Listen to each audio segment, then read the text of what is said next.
Hello again. I'm Clark Saunders. Along with composer Craig Castles, I write songs for the website Christian Songbook. I'm the one who writes the words. Today I want to talk for the first time, but certainly not the last, about songs based on the Bible. For Christians, the Bible is foundational to our faith. Sermons and homilies are generally based on a biblical text. Bible commentaries draw out the meaning of a passage for its own time and for ours. And many of the hymns and songs that Christians have sung through the centuries, when they're not direct paraphrases of a passage of Scripture, at least allude to biblical characters and events. So it should not be surprising that Craig and I frequently turn to the Bible for inspiration as we think of subjects for people of all ages to sing about. One of the first songs we wrote for what has become the Christian Songbook website was A Part of the Story. It's a song that refers to a number of biblical figures and touches, in just a phrase, on their role in the biblical story. The first verse deals with people from the Hebrew Scriptures, the Old Testament, while the second draws from the New Testament. In writing the words, I tried to strike a balance between male and female characters in the Scriptures. And all this before going on in the third verse to suggest that people of today might be part of the continuing story that began with the Bible. I did have a concern, though. The song mentions so many biblical figures that I wondered how many people would be familiar with all of them. This was a particular concern when it came to singing the song with children. It would depend, of course, on their degree of biblical literacy, which in turn would depend on how much these stories were taught in their home and their church. But then I reasoned, perhaps there was a learning opportunity here. What if the person teaching the song were to ask the children what they knew about Abraham and Sarah, Miriam and Moses, and so on? Someone in the group might be able to answer and enlighten the others. And in cases where no one knew anything about this person, they could look up the biblical references and learn something.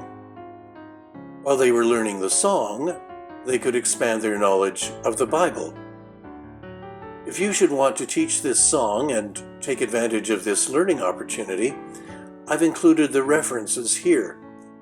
Some, like the prophets, are found repeatedly in the Bible. Other figures and events are found in specific short passages.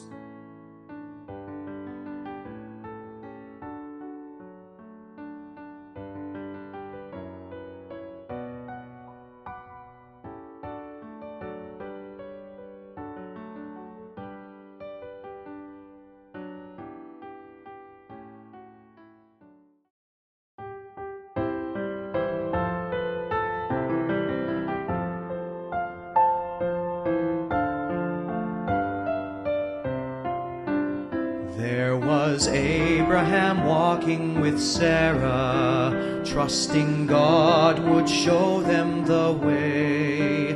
There was Miriam leading the dancers, while Moses learned what he should say.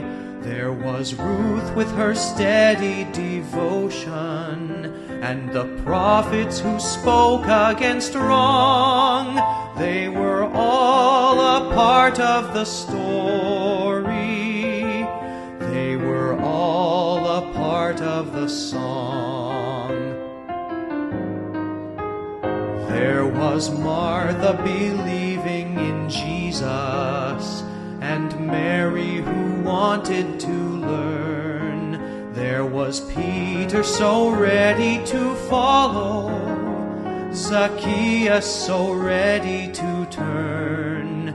There was Paul proclaiming the gospel, and Stephen facing the throng. They were all a part of the story. They were all a part of the song. But the story is still being written. The song is still being heard, where people are touched by the gospel and lives are changed by the word. The story will be never ending. I will help to pass it along. Let me be a part of the story. Let me be a part of the song. Let me be a part of the story.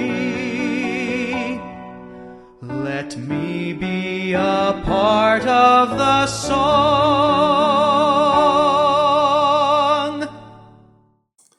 Another song that refers to biblical characters, though not to so many, you may be relieved to hear, is The Voice of God.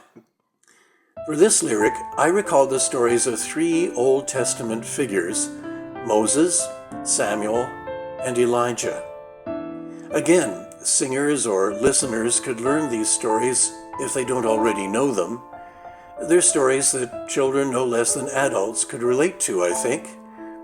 Certainly, I remember being impressed myself when I was a boy by the story of the boy Samuel, apprentice to the old priest Eli at the temple at Shiloh. Hearing a voice calling him in the night, he thought it must be Eli. Finally, the old man figured out that it was God who was calling the boy and advised him on how to respond.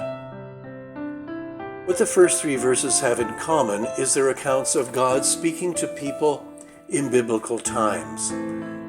The references are to Exodus chapter 3, 1 Samuel chapter 3, and 1 Kings chapter 19. The 4th verse raises the possibility of God's silent voice, through conscience or a sense of guidance perhaps, speaking to people today.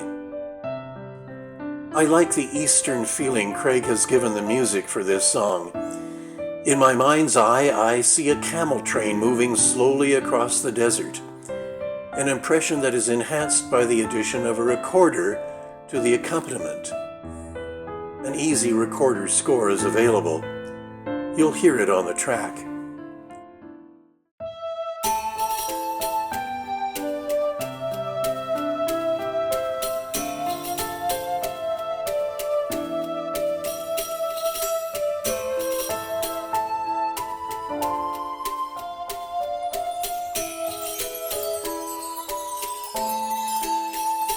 When Moses heard a voice speaking from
Generally, our songs with a biblical connection list the biblical reference at the top of the score. Some, like The Light of the World, refer to more than one text. But that's a subject for another time.